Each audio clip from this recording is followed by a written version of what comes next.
AME, Aliança Municipal Espírita de Divinópolis. Para a palestra de hoje, desta noite, teremos como reflexão o tema suicídio. Não alimente esta ilusão. Hoje, com o nosso amigo Marcos Pessoa, que veio de Nova Serrana, conterrânea nossa aqui vizinha, no tema hoje que é uma abordagem da AME pela Vida, que é um ciclo de palestras sobre a valorização da vida, que acontecerá durante todo o mês de setembro em todas as casas espíritas filiadas à AME. É um projeto AME pela Vida, com este ciclo de palestras. Hoje, aqui nesta noite, no Jesus de Nazaré, com o tema suicídio, não alimente esta ilusão.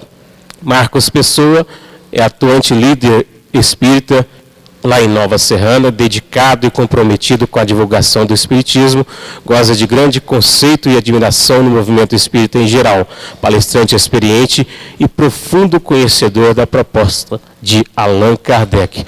Além de um grande amigo, um grande companheiro que aceitou esta proposta junto à AME. Bem-vindo, Marcos, muito obrigado pelo carinho de sempre, que Jesus abençoe a sua fala. Obrigado, Eurípides. Obrigado pelo convite, né? Mas o Eurípides tem um trato, viu, gente? Quando eu venho aqui em Divinópolis, ele fala bem de mim, vocês viram, né? Quando ele vai lá em Nova Serrana, eu retribuo, né? Assim, Eurípides? Então, vocês não vão acreditando em tudo que ele fala, não, né? Bom, gente, nós estamos aí no mês do Setembro Amarelo, né? Que é um mês, me parece que internacional, né? Dedicado a ações, né? De prevenção ao suicídio. Né? E é um tema ainda um pouco que um tabu, né, a gente conversar sobre esse assunto. Nós ainda não criamos uma liberdade entre nós para tratar desse tema, como às vezes a gente também cria tabu para tratar de outros temas, né? Nós, devido às nossas condições conscienciais, às nossas visões das leis que nos regem a todos, né? Da compreensão que nós temos dessas leis, então a gente cria muitas das vezes alguns tabus para tratar alguns assuntos, por exemplo, né? Você tem, por exemplo, às vezes o câncer, né? Uma doença muito complicada e que tem gente que não aceita nem falar o nome, né? Nem tratar do assunto, não aceita que está com a doença, ou seja, existe um tabu. E a mesma coisa acerca desse tema do suicídio, não é? E às vezes, esse tabu, ele nasce do quê? Ele nasce, muitas das vezes, da interpretação que a gente dá ao tema, né? Ou a ideia do problema. Porque a gente geralmente trata ele como um problema localizado, não é? De uma pessoa em particular, não é? De alguém que adoeceu, de alguém que estava com um problema, mas a gente não trata ele de uma forma generalizada na condição de uma probabilidade do ser humano. Ou seja, nós sabemos que todo ser humano, por exemplo, né, ele está sujeito a determinadas doenças. Todos nós estamos sujeitos a uma hora ou outra a ter uma pneumonia, concordam? Não é assim? Por quê? É a condição do ser humano. Não é? Então, quando alguém está com pneumonia, nós não vamos discriminar, não. Por quê? Porque nós aceitamos que aquilo é uma condição humana. Mas em relação a essa doença, a esse problema, a essa dificuldade, não é? Que nós chamamos de suicídio, o autoextermínio, não é? De um indivíduo chegar num ponto dele procurar exterminar a sua própria existência. Nós temos aceitado isso como sendo um fator da humanidade. Ou seja, todos nós estamos sujeitos. Como todos nós estamos sujeitos a uma pneumonia, né? A um infarto. Aí a pessoa fala, não, mas nessa encarnação eu não infarto. Não, nessa realmente talvez não infarte, mas na próxima infarta. Na anterior infartou. Há 2000 anos atrás infartou. Tá certo? Aí o campo mental, o campo espiritual, o campo mental, né, o sujeito já infartou umas 5 vezes, nas 5 encarnações, a mente já entendeu, já aprendeu a coordenar o corpo físico, né, já não vai morrer de infarto mais, né, agora vai morrer de outras coisas, agora vai morrer de AVC. Né? Então, até aprender, ou seja, nós vamos aprendendo, nós vamos arquivando experiências que vão nos tornando, né, mais resistentes. Mas então a questão do suicídio, eu gostaria que nós estivéssemos tratando aqui hoje do tema como uma probabilidade, uma possibilidade do gênero humano, né? Que todos nós estamos, o homem na generalidade, né? O ser humano, ele está sujeito ao suicídio. Todos nós estamos. Podemos até dizer, não, eu nunca vou fazer isso. Realmente, às vezes, não vai mesmo. Nem nessa, nem em outras, por pior que seja a situação. Porque, certamente, às vezes, lá atrás, fez uma besteira, né? Entendeu e agora não faz mais. Tá bom? E, então, tratando desse aspecto, a pergunta é essa, né? Se eu me coloco em determinadas condições que me levam, eventualmente, a adquirir uma pneumonia, né? Que seja por bactéria, por vírus, então existe aquela predisposição ou aquela situação que causou isso aí. Então a pergunta que a gente precisa entender é isso. E quais são as situações que um indivíduo, o ser humano, se coloca, que leva ele num determinado ponto da sua escala evolutiva, né, da sua vida, a chegar numa condição de pensar no autoextermínio. O que está levando a gente a isso, o ser humano a essa condição? E hoje muito grande isso aí, né? Muito grande. Os dados, os números são enormes, né? Então é isso que eu gostaria que nós estivéssemos pensando aqui hoje, que a gente gostaria de indagar um pouco.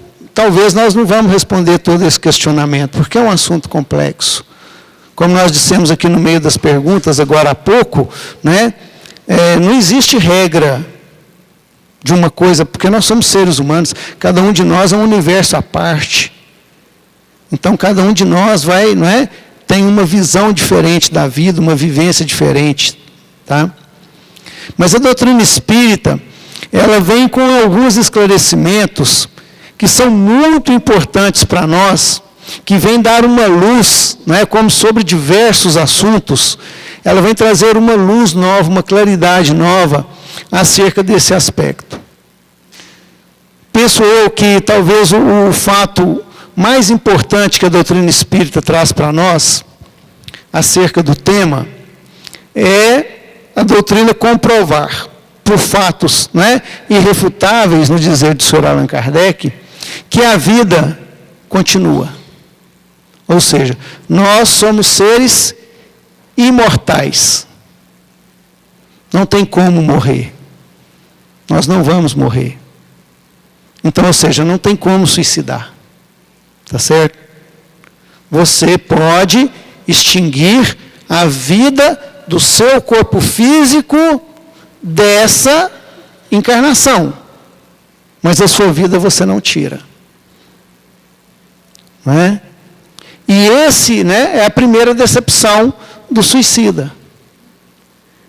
Ele descobrir, ele entender que o fato que ele cometeu, o ato que ele cometeu, que ele buscava aquilo como uma ajuda, como um alívio de uma situação difícil que ele estava vivendo, de um ponto, né, um beco que ele entrou, que ele entendeu que era um beco sem saída, que ele entendeu que a melhor coisa, o melhor que ele faria naquele momento, seria dar um fim à sua existência. Mas hoje a gente sabe, né, a gente tem um conhecimento da doutrina espírita, porque antes talvez fosse teoria. Porque como muitos ainda dizem hoje, né, que ninguém voltou para contar. Não, na doutrina espírita voltaram. Muitos voltaram e estão aqui contando para nós, através das obras espíritas. Então, o conhecimento de que a vida não termina, que não tem como eu terminar com a minha vida, ele por si só já é uma ajuda excepcional para que nós fujamos ou não pensemos neste recurso, né? Que nós não busquemos este recurso para a solução dos nossos problemas. Nós vamos encontrar no Livro dos Espíritos, na questão 943 em diante, no primeiro capítulo da parte 4ª, né, que é o capítulo das penas e gozos terrenos, nós vamos encontrar aqui algumas perguntas que vão falar para nós sobre o desgosto da vida e o suicídio. Então, Kardec vai fazendo diversas perguntas aos amigos espirituais sobre, por exemplo, se eu tenho o direito de tirar a minha vida. Né? Ele pergunta isso, né? Tem o homem o direito de dispor da sua vida? Aí a resposta, né? Não. Só a Deus assiste esse direito. O suicídio voluntário importa numa transgressão dessa lei. Não é? Essa lei, qual que é a lei? Essa lei divina. Que na realidade a gente for observar o suicídio, né? Você transgride várias leis. Não é assim? E ele vai tratando aqui de diversas perguntas. Mas aquele que comete suicídio, né, por estar numa situação difícil, na penúria, ele vai perguntando, né, aquele que quer fugir das misérias e decepções, ele vai falar, por exemplo, se é reprovável aquele que quer fugir da vergonha, né, de um problema que ele está tendo. E os espíritos sempre eles vão guiar essas respostas para um campo muito interessante, que é o campo da responsabilidade, do conhecimento e do entendimento. E eu acho que é esse campo que é o campo interessante da gente entender. Né? Na pergunta 954, por exemplo, Kardec pergunta aos espíritos: será condenável uma imprudência que compromete a vida sem necessidade? Ou seja, eu vou colocar minha vida em risco sem necessidade. Né? É condenável? Ou seja, se eu morrer, eu vou ser condenado? Não é assim? A gente fica se perguntando. Aí olha para você ver a resposta dos espíritos, e a gente vai encontrar algo parecido lá na lei divina ou natural e na lei do trabalho. Eles dizem o seguinte: não há culpabilidade quando não há intenção ou consciência perfeita da prática do mal. Certo? Então, ou seja, lá na questão 950, lá na lei divina ou natural, a gente vai entender o seguinte, né? O bem é sempre o bem e o mal é sempre o mal. Agora, a responsabilidade sobre o mal praticado é proporcional à consciência que você tem dele. Tá certo? Né? Isso nós já falamos aqui de outras vezes. Então, ou seja, a consciência que eu tenho de estar praticando o mal, de aquilo é um ato que pode me prejudicar, um ato que prejudica os outros, é que aponta para mim o tamanho do mal que eu cometo. Tá certo? E isso, como nós dissemos, isso é inerente a cada indivíduo. Porque Deus é de uma perfeição tão, né, infinita, que o que Deus fez conosco? Ele deu a cada um de nós, né, a condição para julgar a si mesmo. Com a mesma medida com que medides aos outros, vos haverão de medir a vós. Não é assim que Jesus fala? Quem que vai nos medir? Deus, através de quê? Da sua lei, que está gravada onde? Na consciência. Cada um de nós traz a lei de Deus gravada em nossas consciências. Como nós somos indivíduos diversos uns dos outros, né? Iguais nas potencialidades, mas diversos, né, na formação, cada um de nós traz uma visão diferenciada da lei de Deus. Cada um de nós tem um entendimento diferente da lei, de conformidade com as vivências, as experiências que nós já passamos. E é com essa lei que está desperta nas nossas consciências, é que nós julgamos a nós mesmos. Então, ou seja, quando nós tentamos exterminar a nossa vida, a nossa existência, que nós vamos descobrir no primeiro momento que isso não acontece, que eu continuo vivo. Não é assim? Qual que é a penalidade que está me esperando? O que vai me acontecer? É relativo às condições de cada um.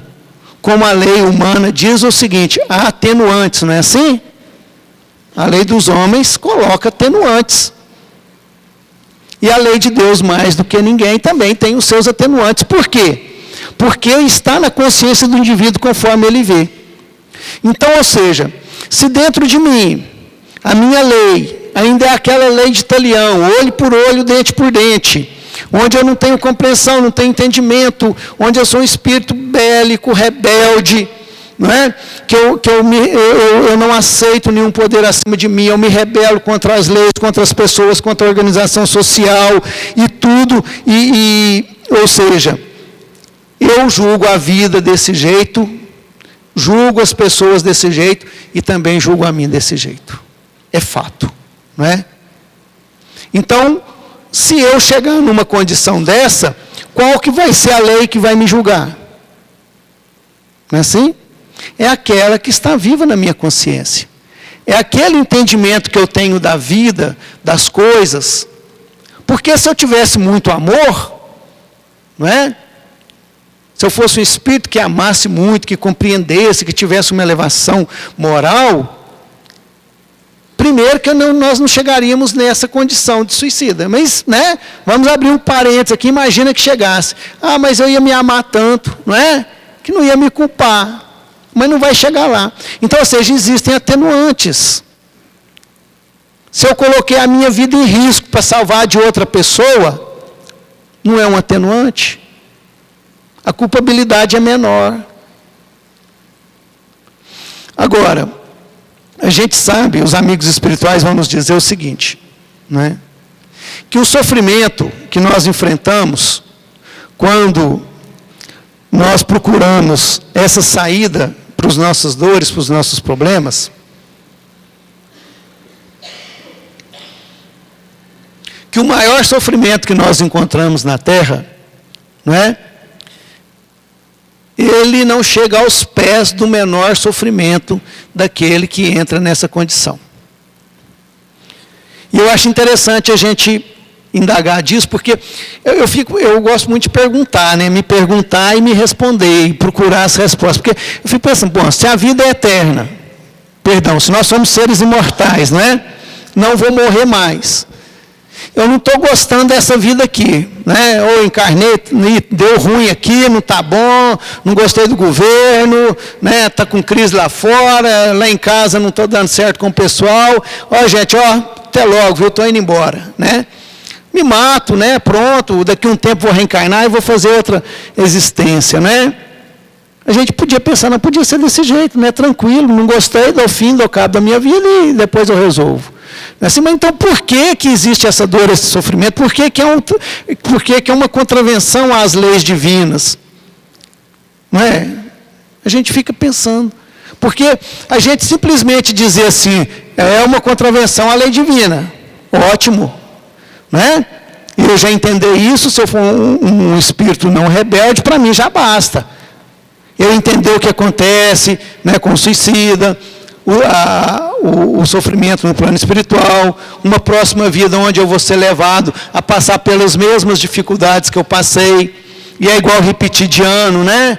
Na escola, sempre é mais difícil. Se isso me bastasse, estava bom, mas a pergunta é, por que existe esse sofrimento tão grande? Vamos imaginar alguns exemplos aqui para a gente entender o que acontece na nossa consciência, né? Porque nós falamos das nossas consciências, né? Aquilo que está gravado na nossa consciência. Pelo mundo que a gente vive, pelas desigualdades sociais, não é assim? Pelas dificuldades que nós temos nas nossas convivências, a gente vai entender que a nossa visão da lei divina ainda é bem, né, limitada. A nossa visão de amor ainda é bem limitada, a nossa condição de amar está muito, né, limitada, a nossa condição da prática da lei de caridade ainda também está muito limitada, certo? Então a gente certamente ainda se julga com uma lei muito ferrenha, e julga e analisa as vidas. Por isso que Jesus falou para nós, né? Não julgueis a fim de não ser julgados. Vamos pegar alguns exemplos para a gente tentar entender aqui. O brasileiro gosta muito de carro, né? Então você imagina o seguinte, você vai estacionar seu carro, aconteceu comigo essa semana passada. Acontece quase sempre, mas aconteceu recente agora. Você vai estacionar seu carro, né? E você esbarra o para-choque no meio-fio e arranha, né? Aí você percebeu que esbarrou. Aí você vai, né? Chega para frente, já dá aquele friozinho, né? Você chega para frente, vai lá, faz a baliza de novo, encosta, desce do carro, vai lá e olha, nossa, você torcendo para ser um arranhadinho pequenininho, para ser só superficial, mas não. Arranhou um palmo, né? Não sai. O que você queria nessa hora?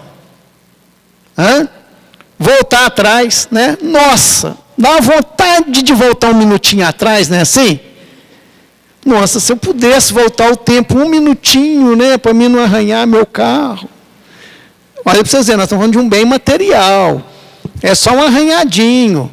Você vai lá, o cara depois vai passar uma cera, vai sumir um pouco, se você quiser mandar pintar, né? Some, tem recurso, mas dói, não dói? Agora, imagina o seguinte. Você fez um planejamento reencarnatório. Você planejou vir reencarnado com determinadas pessoas, numa determinada situação, numa determinada condição, para passar por determinadas experiências, né? E aquilo, você fez um planejamento, contou com o apoio de todo mundo, de muita gente, com o auxílio de muitas pessoas, né, de espíritos amigos, tudo, preparou a reencarnação, reencarnou, chegou aqui, né? A coisa não está dando certo, você pega tudo isso, né? Embola tudo, não é assim? Faz um bolo, como se fosse um bolo de papel, não é assim? Pega tudo aquele preparo, toda aquela existência, tudo aquilo, pisa naquela lata de lixo que você pisa assim, né? Pisa ali, abre a lata de lixo, joga tudo lá dentro. Não é assim? Ou seja, você deu cabo da sua vida, mas você descobriu que não se morre. O que você queria nesse momento, gente? Ai, se eu voltasse um minutinho atrás. Não é? Só que não é desse jeito, porque a gente não tem essa consciência. Ou seja, no inconsciente nosso está gravado. O nosso planejamento reencarnatório está gravado aqui.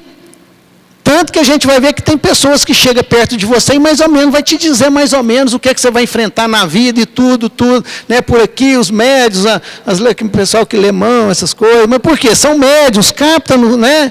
Ali no seu campo mental, entende? Está lá no livro dos médios, né? Então, ou seja, capta, entende, consegue entender o seu plano, está gravado na sua mente. Então, se na hora que eu dou um arranhão no carro, eu já quero voltar atrás, você imagina quando eu cometo um ato desse. E dependendo do motivo. Né? Porque se eu fiz com a intenção da vingança, imagina. Dependendo do paliativo que eu tenho. Não é assim? Então, ou seja, nós temos compromissos. Não é assim, quando a gente deixa de cumprir um pequeno compromisso nosso aqui, isso não nos corrói muitas das vezes? Compromisso simples. Né? A amiga combina com a outra, esse exemplo vale só para mulher, tá, gente? Não vale para homem. De encontrar a amiga, de levar no salão de beleza, vai arrumar o cabelo, vai arrumar a unha, porque a menina vai ser madrinha de casamento, não é? Ela que sabe onde é o salão. E chega no dia, ela esquece, não vai, e o telefone celular está fora de área. Gente, para a mulher isso é o caos, não é? Como é que a outra vai ser madrinha do casamento? Você imagina na hora que a colega lembrar, fala, nossa, eu deixei minha amiga lá, não fui. Problema que a gente está falando aqui, né, para as mulheres é sério, mas é um problema que não vai interferir na existência de ninguém, tá certo? Mas não vai dar uma dor na consciência? Quando nós erramos com os nossos filhos, quando o nosso filho, quem é pai sabe disso, quando o seu filho está numa situação ali meio complicada, a gente põe as mãos para o céu e fala, meu Deus, onde é que eu errei? Não é? A coisa que a gente se pergunta, a gente quer saber, eu fiz alguma coisa de errado? Ou seja, a gente se cobra nessas situações.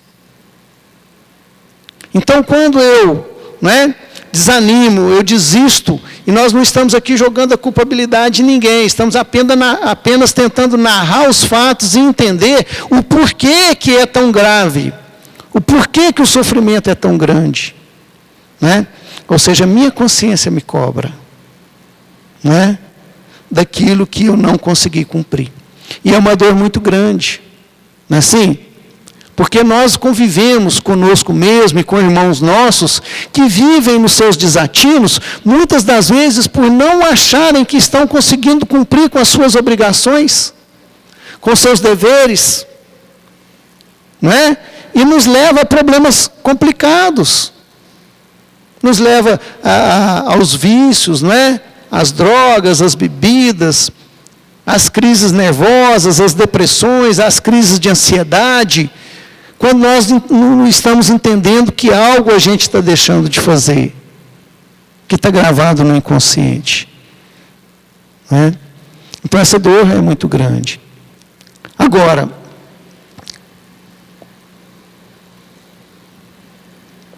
como nós dissemos há pouco, a necessidade da compreensão de como que um indivíduo, como que nós chegamos nessa condição.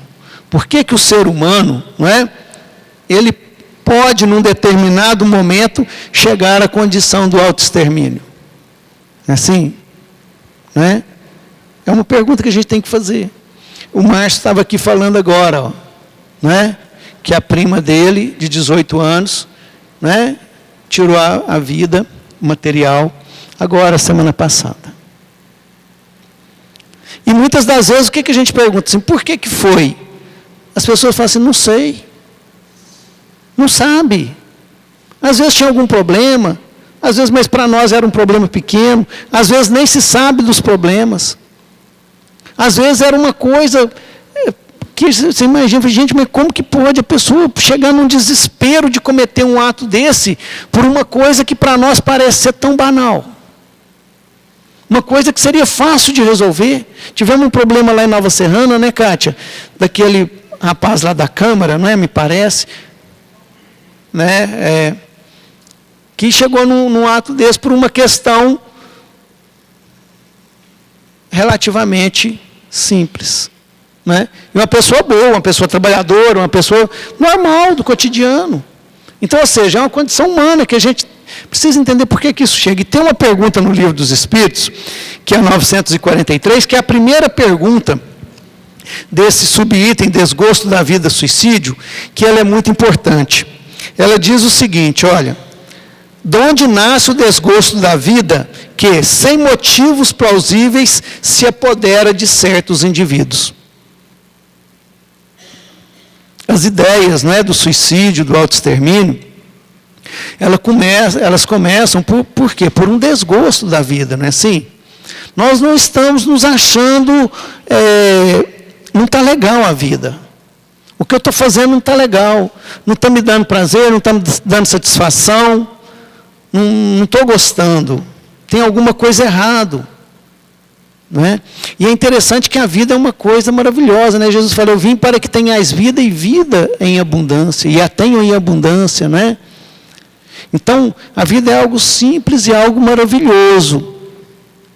E da mesma forma que nós estamos dizendo da condição humana de chegar nessa situação, nós também vamos dizer da condição humana da felicidade, embora Jesus nos diz que a felicidade não é deste mundo, mas nós conhecemos momentos felizes, nós tivemos entre nós pessoas que nos dão um exemplo disso, Então a felicidade a gente sabe que existe. Então, ou seja, a questão não é a vida. A questão, como a gente está vendo, não são os problemas que a vida está trazendo. Porque muitos naquela situação não cometem o suicídio. E outros já, na mesma situação, cometem. Então, por que nós chegamos nesse problema. E essa pergunta, ela fala para eles, de onde que nasce esse desgosto? Por que a gente desgosta da vida? Por que minha vida não está legal? E os amigos espirituais, eles nos dão uma resposta maravilhosa. Eles vêm dizer o seguinte, olha, efeito da ociosidade, da falta de fé, também da saciedade. Então, é uma pergunta, não é, que nós precisamos analisar. Não é? Porque, às vezes, nós vamos levar a vida inteira para entender uma resposta dessa. Eu fico pensando, se quando Jesus falou para Francisco de Assis reconstruir a igreja dele, ele foi lá e reconstruiu uma igreja de pedra, não é? Como que fica com a gente quando a gente recebe uma instrução do alto? Outro dia um amigo espiritual falou para mim assim, né? Eu indagando de algumas questões, ele falou para mim, viva com simplicidade. Aí eu fiquei pensando, eu vou levar uns 20 anos para entender o que é viver com simplicidade, porque se Francisco de Assis construiu uma igreja de pedra, não é? E imagina a gente, não é? Então, ou seja, indagar, procurar entender, descobrir, são coisas que vão nos guiando para a felicidade a cada dia. Os questionamentos são importantes, procurar as respostas, por isso que a gente estuda a doutrina espírita, por isso que a gente estuda o Evangelho, por isso que a gente estuda o Livro dos Espíritos, não é? Para que a gente possa encontrar respostas para a nossa vida, para os nossos problemas, para as nossas diversas situações. Então ele fala, efeito da ociosidade. Mas tem pessoas que trabalham muito. E também, né, chegam nessa condição. Da falta de fé. E também tem fé. Né? E da saciedade, também da saciedade. Mas eu pergunto, qual ociosidade será que os amigos espirituais estão se referindo? Será que é a ociosidade do corpo ou a ociosidade mental? Né? Porque às vezes, né, nós estamos vivendo sem crescermos, sem evoluirmos. Existe, né? Eu lembro de Dona Cássia, né, Mário Lúcio, que conviveu com a gente aqui em Divinópolis, né, com o Márcio. Dona Cássia Messana, ela falava muito isso. Não existem fatalidades, né? Só tem uma fatalidade, né, que é a evolução. Ninguém foge dela. Ninguém foge da evolução. Os Espíritos vão dizer para nós na lei de trabalho o seguinte, que toda ocupação útil é trabalho. Então você foi no parque passear com as crianças no domingo. É trabalho. Descansando a mente, né? Confraternizando com a família, estreitando os laços, dando suporte espiritual um para os outros. Não é assim? Isso é reconfortante, né? A gente saber disso, né? Senão a gente fica ali com a consciência pesada, né? Tirei férias, nossa, né? Não, meu filho, descansa para ver se depois, não é? O trabalho está aí, vamos, né, encarar as dificuldades, mas descansa um pouquinho. Então, essa ociosidade, muitas das vezes, é essa condição. Falta de fé, ou seja, a falta de fé aqui, o que é a fé na visão da doutrina espírita? É o conhecimento, é o entendimento racional. A fé da doutrina espírita é uma fé racional. É aquela que enfrenta a razão face a face em qualquer época da humanidade.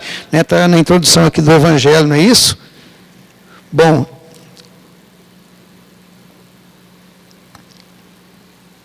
e uma coisa interessante, da saciedade. O que é estar saciado? Você está saciado de tudo.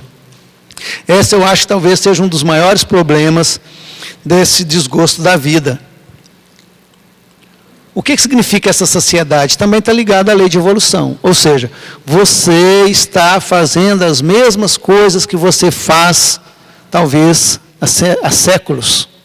Você não está mudando de posição. Você não está evoluindo, você não está mudando. Você está saciado de tudo que você está fazendo. Às vezes a gente está procurando recompensas materiais, equilíbrio material, trabalho material, conforto material. E às vezes a gente está cheio de conforto material. Você já viveu isso, talvez nessa encarnação você nem tem muito, mas você já viveu tanto isso. Porque nós ocupamos diversas posições reencarnatórias. Já tivemos nas posições de reis, de rainhas, de escravos, de soldados, de vítimas. Né? Tivemos em diversas posições, experimentamos diversas posições. E às vezes chega no momento que a gente começa a repetir muito as nossas experiências. Então, às vezes, a gente está numa vida que está saciado, você não está vendo um objetivo na sua vida. Você não encontra objetivo, a vida está parecendo um caos. Todo dia eu lembro daquela música, né? Que tinha uma novela que tocava ela, né? Todo dia ela faz tudo sempre igual. Aquilo ali, não é? Aqui é o caos, aquela música, não é? Aquilo foi, meu Deus do céu, tem dia, a vida, às vezes a vida da gente fica daquele jeitinho, né? Gente, que é isso? O que eu estou fazendo aqui nesse mundo? Todo dia a mesma coisa, eu levanto, vou para o trabalho, volto do trabalho, almoço, janto, chego em casa, novela, Jornal Nacional, né? Ou seja lá, o Netflix, ou nada, o futebol, dormir, no outro dia a mesma coisa. Ou seja, estou saciado de tudo, porque está faltando algo novo. Não é assim? Está faltando algo que eu não sei ainda. Então, ou seja, se a gente está numa condição dessa, nós precisamos indagar. Se eu não estou legal, minha vida eu estou saciado, se a minha vida não tem nenhum atrativo, não está bem, alguma coisa eu estou fazendo de errado. Alguma coisa não está legal. Porque essa não é a lei de Deus. O que será que eu não estou fazendo de legal? Acho que é a primeira pergunta que a gente tem que fazer. E é muito, né, e é interessante porque Jesus, quando pergunta ao cego de Jericó, pergunta para ele assim: que queres que eu te faça? Aí o cego fala o quê? Que eu veja. E se Jesus chegar aqui e perguntar para nós agora: que queres que eu te faça? Eu até pouco tempo atrás eu não saberia responder. Aí eu li uma mensagem de Emmanuel. Emmanuel fala o seguinte, que a gente tem que falar a mesma coisa do cego de Jericó. Que eu veja. Não é? Que eu veja o quê? Que eu veja a minha condição humana, que eu veja as minhas reais necessidades, que eu veja aquilo que me faz falta, aquilo que me interessa, aquilo que eu preciso ver. E é interessante que enquanto a gente não acerta o caminho, a gente fica andando em círculos. Não é? Você vai repetindo até uma hora que você se cansa e muda. E parte para outra situação. Você pode fazer isso de uma forma espontânea, por vontade própria, procurando estudar, procurando entender, procurando evoluir. Ou você faz através, que isso aí a gente chama fazer através do amor, ou você pode fazer através da dor. Não é? Que é de tanto cansar, de tanto passar pela situação e se repetir, e sofrer, até numa hora que você não aguenta mais. E aí você vai procurar uma outra situação. Ou seja, vamos fazer de forma diferente. Porque se eu estou fazendo de uma determinada forma e não está dando certo, temos que fazer de forma diferente. Porque, né, é muito engraçado a gente fazer as coisas sempre da mesma forma e querer colher resultados diferentes. Então a gente precisa indagar de nós mesmos essas questões. Por que eu estou tão saciado? O que me falta? Né? E a gente vai aprender lá na lei na lei de amor e caridade, não é? No item fora da caridade não há salvação, no capítulo fora da caridade não há salvação, aí os espíritos, né, eles vão dizer para mim, né, que olha, fora da caridade não há salvação, estão encerrados os destinos do homem na terra e no céu. A mensagem de Paulo, viu gente, o apóstolo, né? Na terra, porque à sombra deste estandarte eles viverão em paz. No céu, porque os que houverem praticado acharão graças diante do Senhor. Então a gente tem uma dica muito boa no Evangelho, na doutrina espírita, do que é que eu posso estar fazendo de errado na minha vida, ou seja, porque daí eu preciso começar a entender o que é a vida, qual que é o objetivo da vida, por que eu estou aqui. Eu preciso começar a entender, me inquirir disso e me perguntar e entender se eu estou cumprindo esse papel. E a gente tem uma dica boa aqui, não é que os nossos destinos na terra estão travados nisso aqui na caridade. E Jesus, o que Jesus fala sobre isso? Jesus diz o seguinte, ele diz que o Filho do Homem veio para servir, não é assim? E não para ser servido, certo? A expressão Filho do Homem no Evangelho, né, se refere ao homem, Não o homem masculino, ao homem gênero, né? A raça humana. Então, qual que é o nosso papel na terra? Servir. Né? Isso que Jesus falou. O Filho do Homem, o homem veio para servir.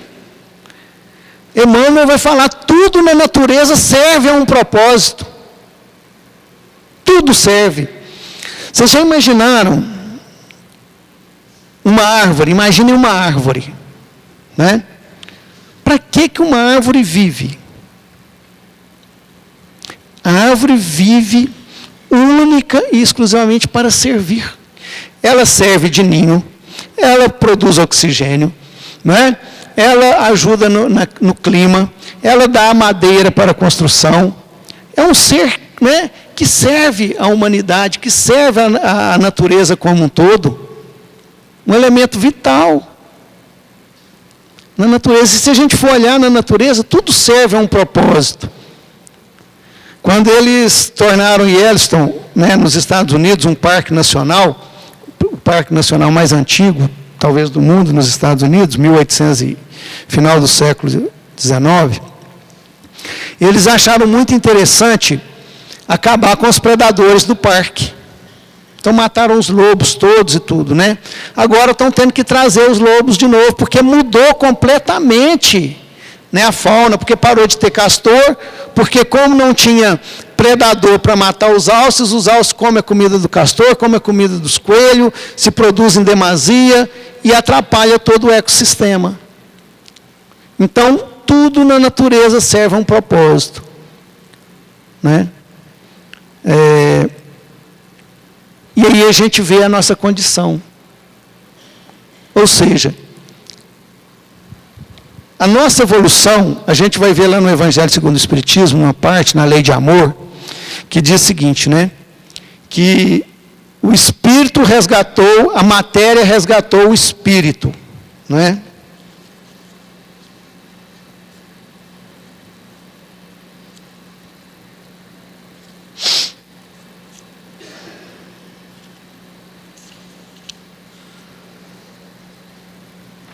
O sangue resgatou o Espírito. E o Espírito tem hoje que resgatar da matéria o homem. Né? É muito legal isso aqui. O sangue resgatou o Espírito. Olha para vocês verem. Nós evoluímos através do campo material. Não é assim? Das dificuldades, né? Da caça, de ter que caçar, de ter que sobreviver, desde os reinos primeiros da natureza. O Espírito, né, se utiliza do campo material para a sua evolução. E nós, num determinado momento, começamos a entender que eu teria uma sobrevivência melhor, que eu estaria mais seguro. Isso se chama instinto de preservação. E o instinto de preservação, além das suas necessidades, exacerbado, ele se chama o que nós comumente chamamos de egoísmo. Então, quando nós ultrapassamos as necessidades do instinto de conservação, se chama egoísmo. Então, nós, por um desvio, né, por a gente não entender num determinado momento lá, nós começamos a achar o seguinte: se eu estou num patamar, numa condição melhor, se eu sou o guerreiro, se eu sou o pajé, né, se eu sou o chefe da tribo, não é assim? Eu estou mais seguro. Eu me sinto mais seguro na vida material. É igual o rei no tabuleiro de xadrez, não é assim? Tem que tirar muito peão ali para chegar no rei. Tá certo? Então, tanto o rei se sente protegido, quanto os vassalos, quanto a plebe se sente protegida também pela figura do rei. Por que todo mundo adorava o rei, punha o rei lá, morria o rei, queria outro rei rapidinho? Porque o rei era sinônimo da segurança do povo. Rei forte, povo forte. Até hoje é assim. Né? Não é assim? A gente ainda, né, se alia nas pessoas mais fortes. Elas trazem uma segurança material maior para a gente. Ou seja, nós entendemos que a segurança material, porque é necessária a preservação do corpo físico, tá certo? Da vida física. Mas isso exacerbado além do limite, nós chamamos de egoísmo. E isso nos levou a uma condição de entender, né, de uma forma errada essa preservação. E nós começamos a entender que se eu fosse servido, se eu tivesse uma condição onde todo mundo me serve, para mim seria melhor. E aí nós invertemos os valores. Né? Então, para nós hoje o serviçal, aquele que serve por causa do instinto de preservação, do que a gente chama de egoísmo, de vaidade, de orgulho, é uma posição subalterna, não é? E a gente tem alguns nomes aí bacanas, né, que a gente fala, a gente chama o cara de pé rapado, né? O que é o pé rapado? É porque antigamente na porta das igrejas tinha um ferro, né? E as ruas eram de terra, né? E chovia. Os fazendeiros vinham de carruagem, de cavalo, né? E desciam na porta da igreja com os pés limpinhos. Quem vinha a pé vinha com o pé cheio de barro, né? E tinha que rapar o pé para entrar na igreja. Né? Então a gente fala, o caboclo sem eira nem beira, era a eira, a beira da casa, né? Então a gente tem esses termos para falar daquelas pessoas que às vezes têm uma condição maior de servir no campo material, e a gente fala isso de forma pejorativa. Então, como é uma coisa pejorativa, é um valor para nós que nós jogamos ruim, a gente quer o quê? A gente quer posição, né? A gente quer posição, quer mandar, tá certo? A gente não quer servir, é que a gente quer ser servido. Mas aí a gente inverte a situação e não entende. A gente não entende a situação. Porque se você pegar numa indústria, por exemplo, né, onde você tem ali o pessoal da limpeza, o pessoal da produção, o pessoal do escritório, né, que o pessoal, né, comumente chama o pessoal da casa grande, o pessoal da senzala, vê como que a gente faz isso até hoje, né? Aí eu pergunto para vocês, quem que é o maior serviçal? Quem serve mais numa indústria? É o pessoal da limpeza? É o pessoal da produção? Do comercial? Do administrativo? Ou a diretoria? O diretor, muitas das vezes, ele acha que todo mundo está ali para servir ele, não é? Mas não é. É o contrário. Se a gente entender a fala de Jesus, a gente vai entender que o dono de uma empresa é o maior servidor dos outros. E se ele entender isso, ele vai ser um empresário de sucesso. Por quê? Ele fornece matéria-prima, ele fornece máquinas, ele fornece capital, ele fornece o imóvel, ele fornece a estrutura, não é? Para que os outros possam trabalhar, utilizar a sua capacidade de trabalho para, né, a sua vida. Entendem a inversão de valores quando eu vejo de forma diferente? E isso se reflete na nossa vida particular, no nosso dia a dia. Não é? Então, se eu não entendo que eu estou aqui para servir, em todos os detalhes, nos mínimos detalhes, então eu estou saciado de ser servido. Então vem a saciedade, vem a ociosidade, a falta de fé, porque eu começo a perder a fé, porque nada está parecendo legal, nada está bom. Né? Não aceito que vai ter uma melhora lá na frente, porque também sinto que eu não estou fazendo nada para que isso aconteça. Aí vai nos levando a esse desgosto da vida. Né? Por quê? Porque nós estamos nos sentindo assim. E na questão da vida, nessa questão da existência, de entender esses valores, né? Por que nós chegamos nessa condição, o ser humano chega nessa condição? Um dia um amigo espiritual, ele me falou 3 coisas acerca desse assunto, né, da vida. Ele me disse o seguinte, olha, primeiro, querer viver. Segundo, eu tenho até às 9, não é isso? Então tá bom, vai dar tempo. Primeiro, querer viver. Segundo, aprender a viver. E o terceiro, gostar de viver. Ou seja, um caminho que ele me... Né, e aí, mais 20 anos, né, gente? Para entender cada um dos 3, né? Não dá para entender isso numa encarnação. Olha o Francisco de Assis lá. Aí, quando eu fui ligar isso à questão de servir, aí eu comecei a entender. Porque é o seguinte, querer viver, gente, todo mundo aqui quer viver, acho que todo mundo vai levantar a mão, espero que todo mundo levante a mão.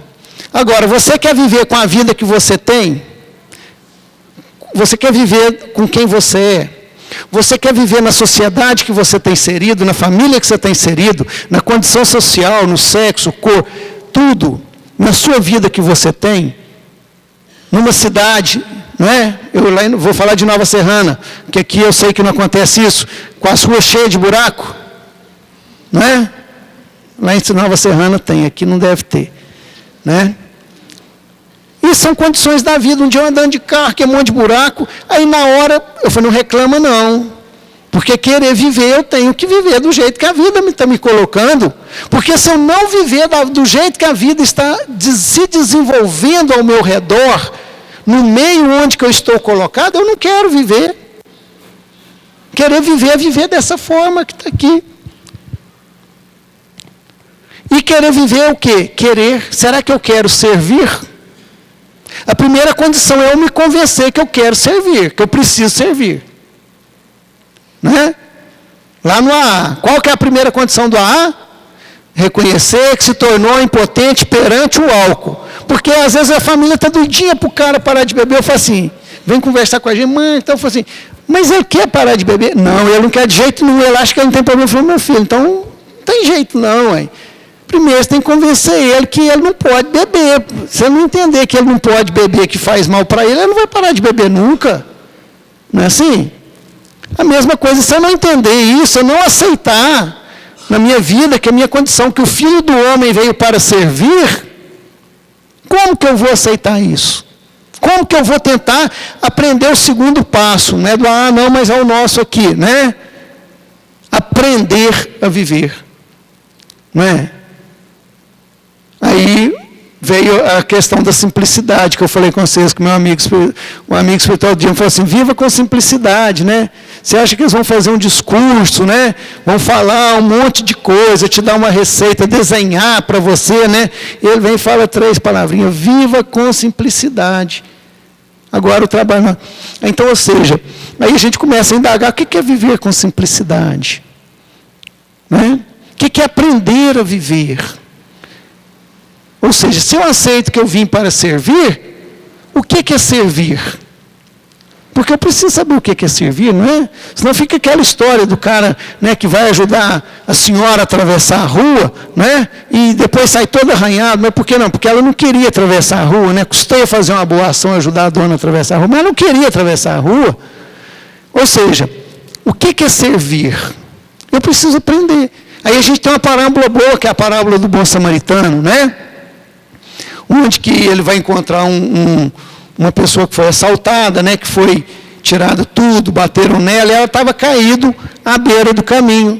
E ele vai lá, ele não pergunta nada, ele simplesmente socorre, não é assim? Mas quando ele viu o rapaz lá, ele sabia o que ele precisava, o rapaz estava todo ferido. Então o que ele fez? Colocou óleo, limpou as feridas, colocou na montaria, levou, colocou lá.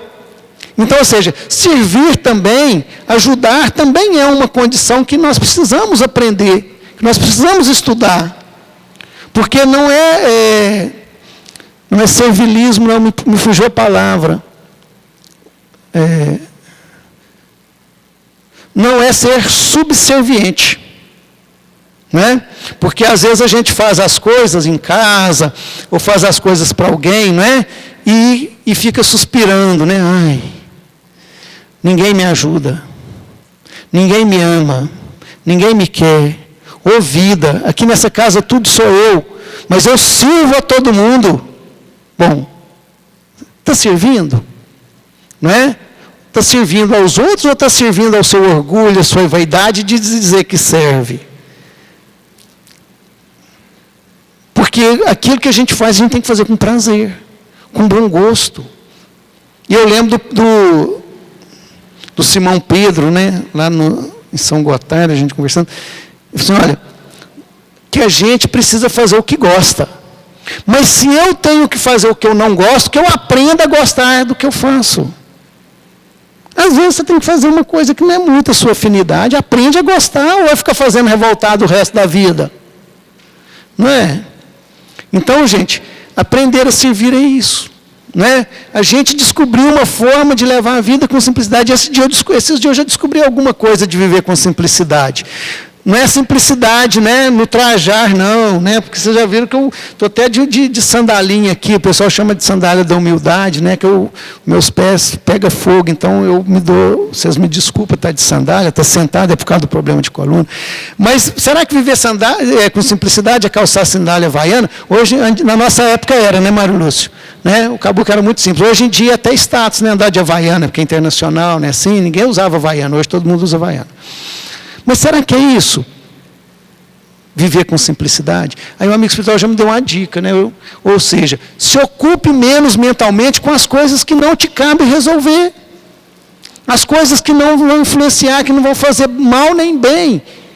Não é? Porque a gente se ocupa com a vida do vizinho, com a vida do filho, com a vida do pai, com a vida do colega de trabalho, com as situações do governo, com as situações de tudo quanto é lugar. Meu Deus do céu, o dólar subiu, o dólar caiu. A gente começa a colocar tanta confusão na nossa mente, tanta coisa para se preocupar.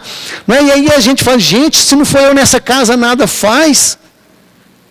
Desencarna para ver se as coisas não continuam. Às vezes a pessoa fala, graças a Deus, né? Agora aqui está tudo sossegado, porque antes queria tomar conta de todo mundo, não deixava ninguém seguir a vida, e a gente fica nessa falsa ilusão muitas das vezes. Ou seja, angariando coisas para a nossa mente, conturbando a nossa vida,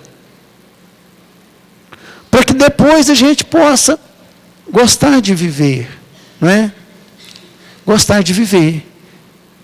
E ver a maravilha da vida, a grandiosidade da vida, que a gente vai descobrindo aos poucos, na simplicidade. Não é? Tem um videozinho do Simão Pedro, no YouTube aí, que ele comenta a música do Renato Teixeira lá, tocando em frente, não é? E ele dá umas dicas muito boas sobre essa questão de levar a vida, não é? De às vezes a gente querer tomar as rédeas da vida na mão. A vida não se controla, a vida se vive. Ela não depende única e exclusivamente de mim. Eu não consigo controlar. Não é? Na minha vida eu não vivo sozinho, isolado. Eu não consigo controlar tudo. Mas se eu viver sozinho, isolado, não ia dar conta de controlar tudo, não. Não ia ter jeito. E a gente, às vezes, né, o ansioso, né, no dizer do Hamed, é um grande orgulhoso, que ele tem a pretensão de dominar a vida. Não é assim? E aí a gente fica vendo, né? A gente quer... Não é?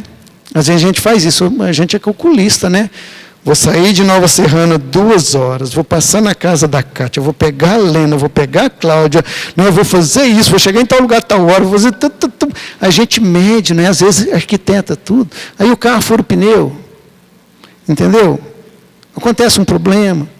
E aquilo você morre, quer morrer, né? Assim, meu Deus do céu. Aí parece que o chão, que a vida desabou. Falta de fé, né? Falta de conhecimento das questões espirituais. Bom, meus irmãos, eu agradeço imensamente a paciência dos senhores em nos ouvir, né? Esperamos que a nossa fala sirva para que nós possamos refletir realmente sobre as nossas vidas, para que a gente entenda e possa também amparar aqueles que estão nessas situações de dificuldade, aqueles que estão pensando em exterminar a sua vida, que a gente tenha uma palavra de consolo, de entendimento, não é?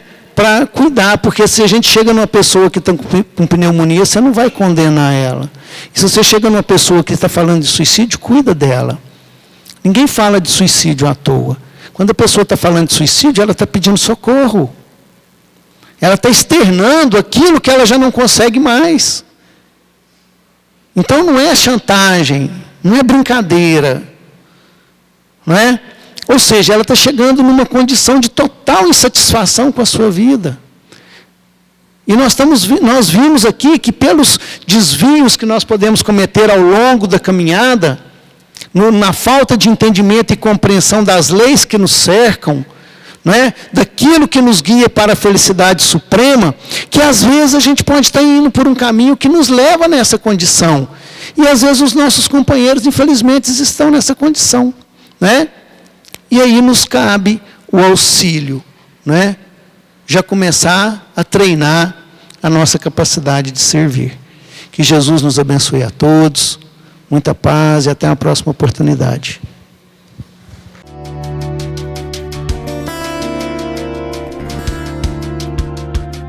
AME, Aliança Municipal Espírita de Divinópolis.